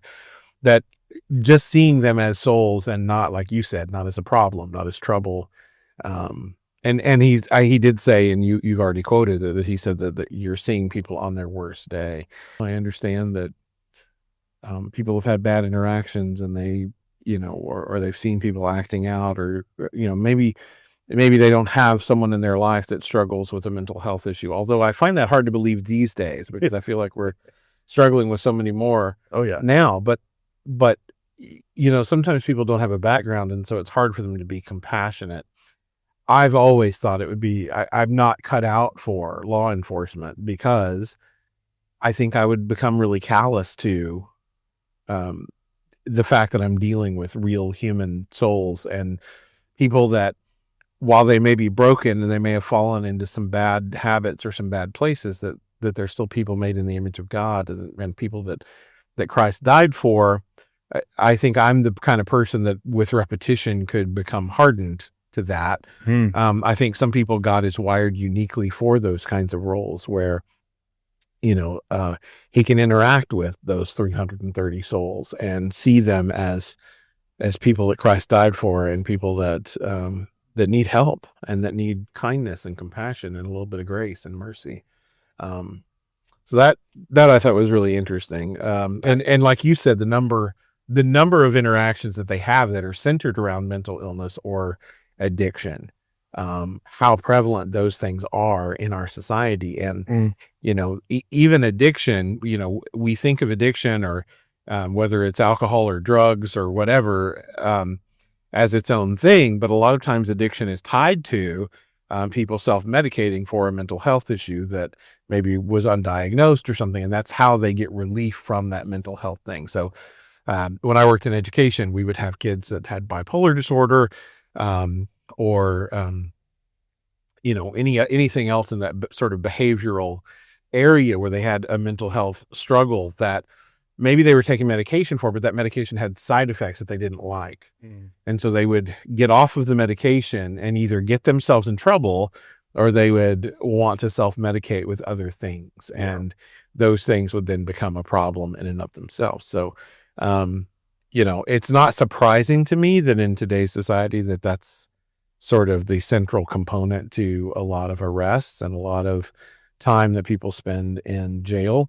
But it's good to know, like you said, that there are people like him that have a compassionate heart for not only upholding justice and the protection of citizens, but also seeing the people that may be caught in that web of, or that cycle of self-medicating or dealing with those mental health things, that they still need grace and mercy and still need help, and seeing them as people and not a problem to be checked off of a list. Yeah. I don't know. I think you might make a decent police person, Jeff. I don't look good in hats. Well, that I hadn't thought about that aspect of it. Although Andy Taylor never wore a hat. This is true. He didn't wear a hat, so maybe. I think a pleasant person like yourself would be, it would almost be a nice experience to have you pull me over for speeding. You probably have a good conversation. Sure.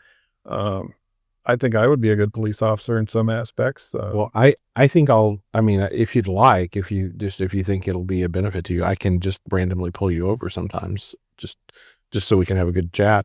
Yeah. I mean, I'm on the move a lot, so that's sure probably one of the only times you'll catch me is if you pull me over. But the donut thing, that makes sense. Like that part of policing, That's the draw. I could get into. Well, I'm just saying I would do well, with the donut thing. Gotcha. I would do well with speeding around with lights and sirens on. Mhm. You also you also are knowledgeable about guns. I am not. I thought that was interesting that he's not a big gun guy, Yeah, considering his profession. Yeah, I think he just didn't want to have that conversation with me because I think he thought I was a weirdo. I was going to have like show and tell. So I called him from outside and I'm like, hey, I've got my gun. Do you want me to have the, slide back unloaded? He says, well, why don't you just leave it out in the car? So I think when I brought it up, he was like, let's just skip over that. And I say that because not too long after I see this Facebook post and he's out on the range with an AR-15. I'm like, okay, all right, Mr. Steve Bush, you just didn't want me to ask you to go to the range. That's what. Gotcha. No, I was surprised by that too. It's like it's not really a big emphasis for him. Guns and stuff. It's like a necessary tool for the job, but it's not. He made it clear. Speaking of tools for the job, he made it clear that communication and compassion are both essential elements to what he does, and to the team that he puts around himself. That it's one thing to recognize that you're dealing with broken human people and people, like you said, on their worst day. But if you don't have the ability to communicate well, it's easy to turn a rough moment into a worse moment. I've been married for 33 years. I can definitely attest to that. Well, when I worked in middle school, because I worked with kids that had behavioral disorders, we would learn sort of de-escalation techniques, which is a lot of what police try to do. And some are more successful at it, obviously, than others. I don't think the sheriff or anybody else in law enforcement would try to pretend that there aren't some problem areas in law enforcement. But it was really hopeful to hear him talk about sort of what he looks for in his officers and how they try to go about their job. Because, if you take somebody who's already on the edge and you don't know how to de-escalate that, and you don't know how to communicate with them. I mean, communication's key to any working relationship for sure. But especially when you've got somebody that is, on the edge and having a bad day, or they're high, or they're, feeling froggy and you don't want them to jump. Then you got to be able to communicate well and try to de-escalate that. And then two, kind of mixed in with all that, is that having the compassion to recognize that, maybe this is not where they are 100% of the time. Maybe they're just having that rough day. Maybe they are high and they're under the influence of something. Maybe they are having a mental health issue where they're not seeing things clearly. And on any other day, they wouldn't be in that position. They wouldn't be at the edge. And so trying to navigate that well, not only for the sake of the community, but for the sake of the person that they're having that interaction with. Yeah. I've seen, I'm sure you have too, videos where an officer is not de-escalating, not trying to make the thing better. I tend to believe that those officers are fewer and further between than some folks would have you believe. But yeah, it get clicks. Yeah, but that happens for sure occasionally. But the good officers, the ones that you see that are really doing their job well, they know that they need to de-escalate that thing and to offer help, and that they're there to serve, and not that they're going to let somebody run over them, but that they can still handle things with authority gently, in a way that hopefully gives them a cleaner resolution to the rough moment than what they might have otherwise. Yeah, it's interesting. I see the gospel in all of that, in the world of I guess from the outside, asking questions and hearing Steve talk about those things. It's like, without throwing a bunch of Bible verses out, or taking some kind of a clearly religious approach. I see the gospel in all that, the way that he does communicate with people, the way that he works with people on his team. And it's a testament to the heart of God, because God is about restoration. He's about relationship. He's mercy. He's goodness. He loves us. And I see that coming through, even though we're talking about, a profession that has to deal with, kind of the worst behavior sometimes. Sure. In the most desperate situations. It's like, you want to have that, good news come through, that patience, that grace. And for sure there's a parallel too in the notion that love and mercy and grace have to go hand in hand with justice, that God is both just and loving. Absolutely. Those are both parts of his character. And so, love doesn't mean there aren't consequences. It doesn't mean that justice isn't served. And justice being served doesn't mean that you have to have a calloused heart toward those that are in that situation. And I it's good to hear somebody who is sort of taking that gospel mindset into what is undeniably a rough job, I'm sure.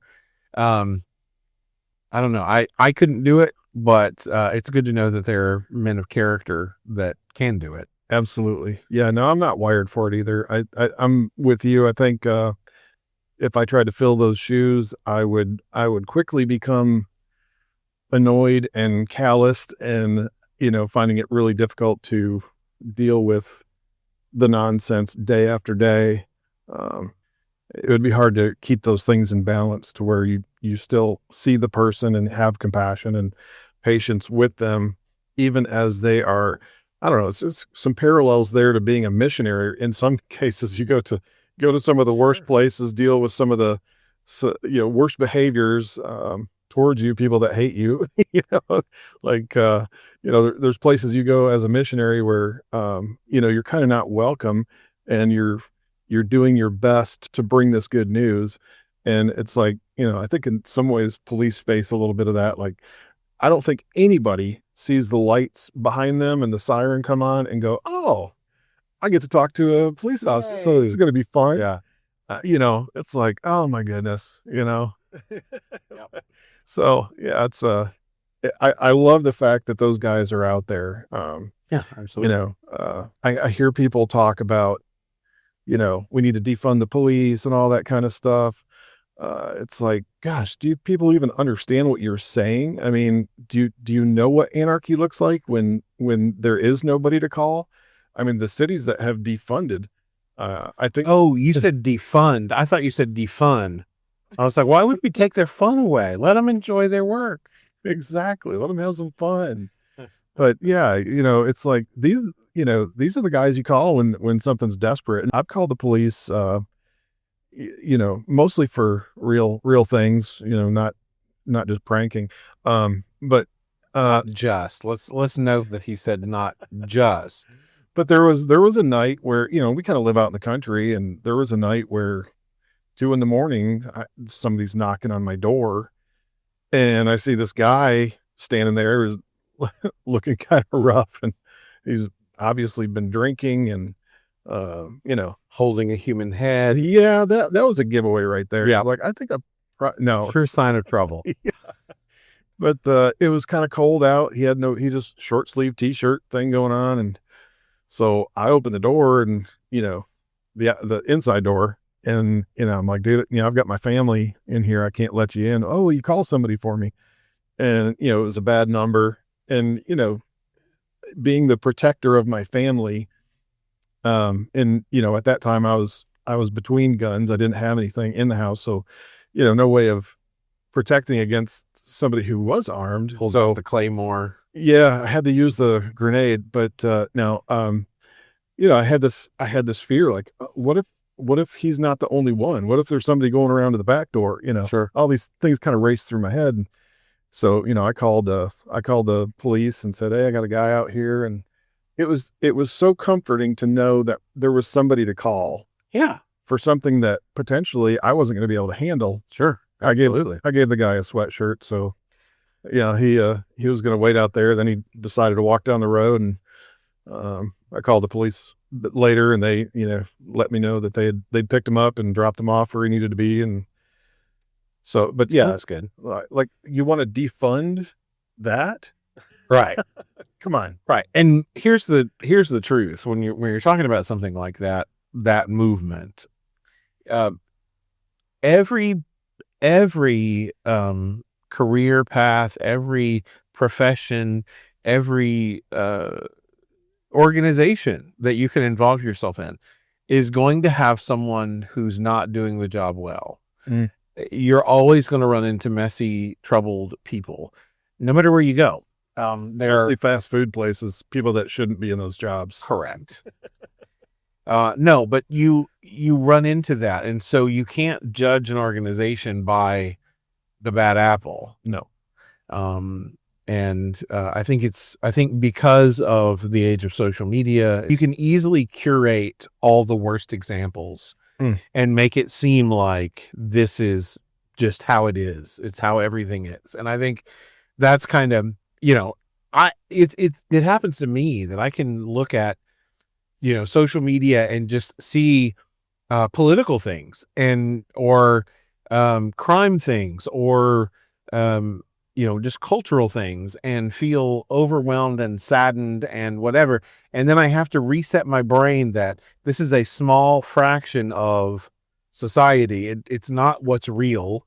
It's not what necessarily what my neighbors are thinking. It's not necessarily and so we need to have those interactions, those personal interactions, and not judge everything based on a small sampling of what's being presented to us. And so people need to just turn off social media and all that stuff and just go listen back to our podcast and watch cartoons. I've switched to cartoons. Sure. And life is just a whole lot better and more realistic. And if you need that violent fix, then you turn on the Three Stooges and you get the best of Moe, Larry, and Curly. Well, sure. I mean, that's good. And Coyote, he likes to drop an anvil here and there, and you kind of blow off some steam like that. Elmer Fudd with shotgun, rabbit season, duck season. Sure. There's better ways of dealing with things than getting our heads buried in social media and all the negative, because it's the negative stuff that gets clicks. You don't see all the interactions. It's very much in the same space that if you look up reviews for restaurants, right? If you go to a restaurant and you have a good experience, what are the odds that you're going to go home and go, you know what? I should let people know how great my experience was. Whereas if you have a bad experience, you're like, oh, people need to hear about how bad that experience was. You know what I mean? I usually do that, even if I did have a good experience, just to keep people away from my restaurant, because I don't want to have to wait for a table. So sure. Gotcha. So if you're reading my reviews, if I say it's a bad restaurant, then it's probably really good. Gotcha. Okay. Yeah. You heard it here first, folks. I'll tell you the one thing that jumped out at me that I really wanted to make sure that I mentioned was he talked about something that he was sharing with the group of, I guess, inmates that he got to speak to, and mentioned that painting in the Louvre in Paris called Checkmate. And the notion for me that the king has one more move was such an eye-opening thing for me, that it's really easy to look at the surroundings and go, this is terrible. Like we were just talking about social media.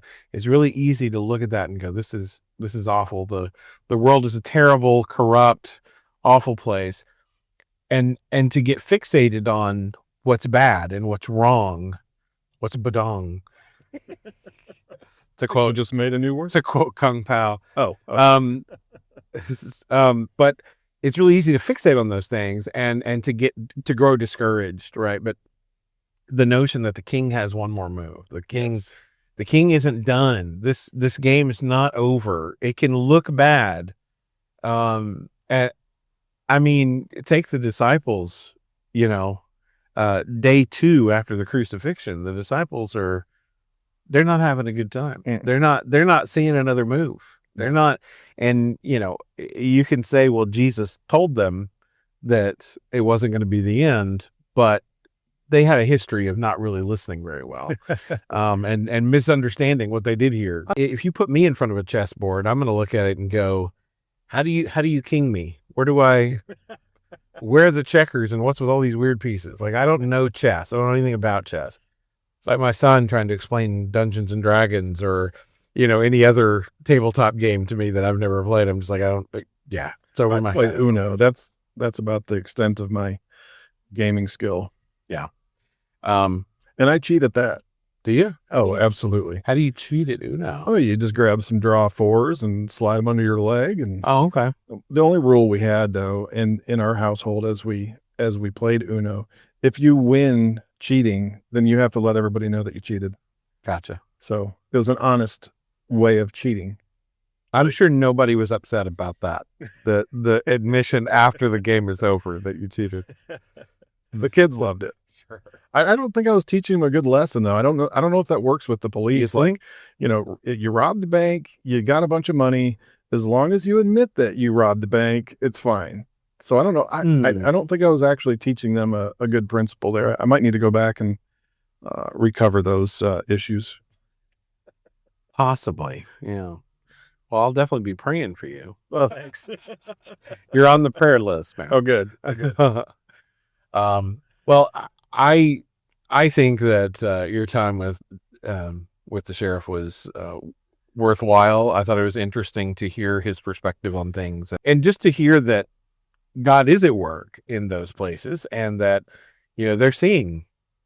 I forget how many baptisms over the course of several years that they've had, and to know that God is still at work in the mess. And it's a good thing because we're all messes. Like if he wasn't willing to work in the mess, we'd all be toast. Yeah. And maybe in more ways than one. Right. So, anything else you wanted to add, Rob, before we close this thing out? No, I think we covered it, and I think Hemmed and hawed enough. we hawed. I think let's wrap her up, and we'll let that interview sort of stand by itself. I don't know if anybody wants to hear us go on and on. I mean, I like to go on and on. See how long you can drag things out. Yeah, I like to filibuster.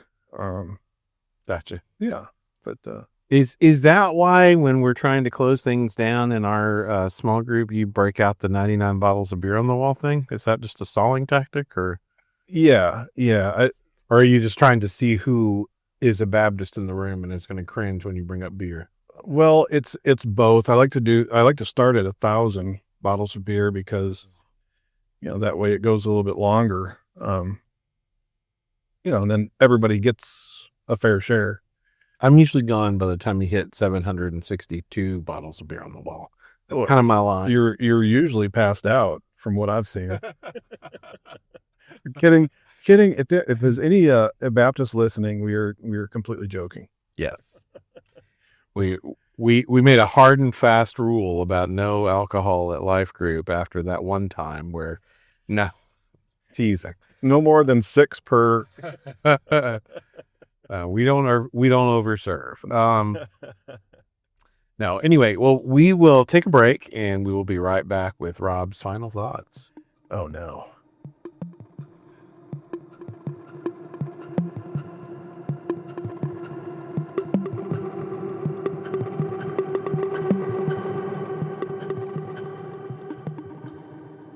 And now for this episode's final thought with my good friend and co-host, Rob Sharp. So I'd like to close out by talking about something that's strange and interesting. Me and Jeff have talked about this several times, and I've got several other friends that, as we look back through our long history of wrestling through many spiritual battles and times of growth and failure, and God helping us in our understanding. Like, I think, we were there too. It's not like we don't relate to this phenomena, but from where we stand, from where I stand, in grace. It is strange to look at the perspective or the seeming perspective of other people. Like I said, I get it. So what I'm talking about is people's feeling that need to be a good person. Like, I have to be able to see myself as a good person. I need the people around me to see me as a good person. That matters. Um, and I get that. I used to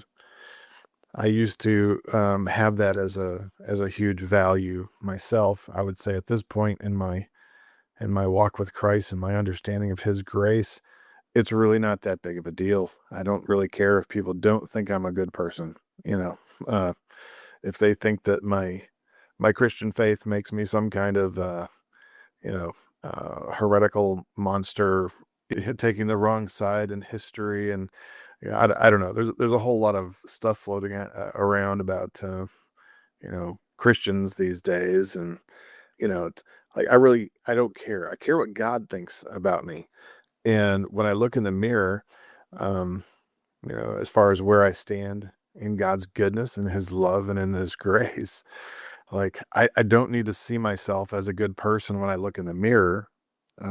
I see myself as a person covered by the love and the grace and the goodness of God through his son Jesus on the cross. And he is my righteousness. I do not have a righteousness of my own. So I'm not trying to be a good person in my own eyes. I mean, I want to give thanks to him. I want my life to be a testimony to him of the goodness that he's brought on me. So I want to thank him with my life. And so absolutely, I want to do the things that he's called me to do. I want to put a smile on Dad's face. And so yeah, as far as the way that I perform in life, that does matter, but in a different way now. I really don't care how people think of me. If they don't like what I'm doing, I really don't care, because I'm not performing for you.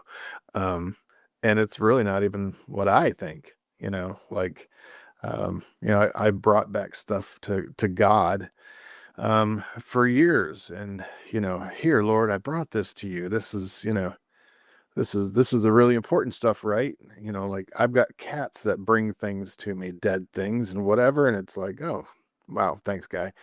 But if you really want to do something nice for me, stop attacking the other cats, be nice. So it's like a whole different value system there. So what God wants, the way that we treat other people, the way that we love the people around us, that kind of a thing. It's like, yeah, absolutely, I want my life to be a big thank you letter to God. Thank you so much for what you've done for me and what you're doing in me, transforming me. And, absolutely, I want to thank you with the way that I live. But sometimes it's not he doesn't want the things sometimes that we think are the most important things. Sometimes that, I'm sure that plays into it too. But I just want to encourage everybody listening, through this podcast, and through my time hanging out with Steve Bush, and the heart that he has for people to be able to be restored. It's what Jesus is all about: redemption, redeeming something back to God, restoring lives, and I just want to encourage people listening to this, that Jesus was that good person for all of us. If you want to kind of get technical and scriptural, he was the second Adam. The first Adam failed, and in Adam we all died. We all failed through that. We all fell through that trap door of sin. And Jesus came, and he was the second Adam to represent us and to pull us out of that hole and restore us, redeem us to a relationship with God. So don't be afraid of admitting that you've fallen and that you've failed, because that's where the redemption is. If you think you're a good person that is, not in need of a savior, you're in a bad place. Turn yourself in. My goodness. admit to the charges, go to the judge, tell him what you did, admit it to yourself, admit it to him, and let him set you free. So anyway, it's just it's a weird paradox, and I just wanted to kind of highlight that. It's like we work so hard to be good people, to try to cover up the any kind of smell of sin in our lives. And no, I'm a good person, and don't take that nonsense to God, because you might miss the blessing of his salvation, which is to break in front of him, to fall before him, and to let him lift you up and forgive you for that sin. So just think on those things. God is good. He loves you, regardless of the stuff that you've done. And there's a bunch of guys in prison, and that can attest to that. Some of those guys that have been through the programs maybe have thought to themselves, I've done too much, I've gone too far. And then they found just the opposite. God loves them right where they're at, regardless of what they've done. And it's okay to be honest with yourself and with God and say, yeah, I'm a mess. I ruin everything. I'm my worst enemy. and he's there to love us and lift us up and forgive us and redeem us to himself. So with that, have a great rest of your week, and spend some time with Jesus.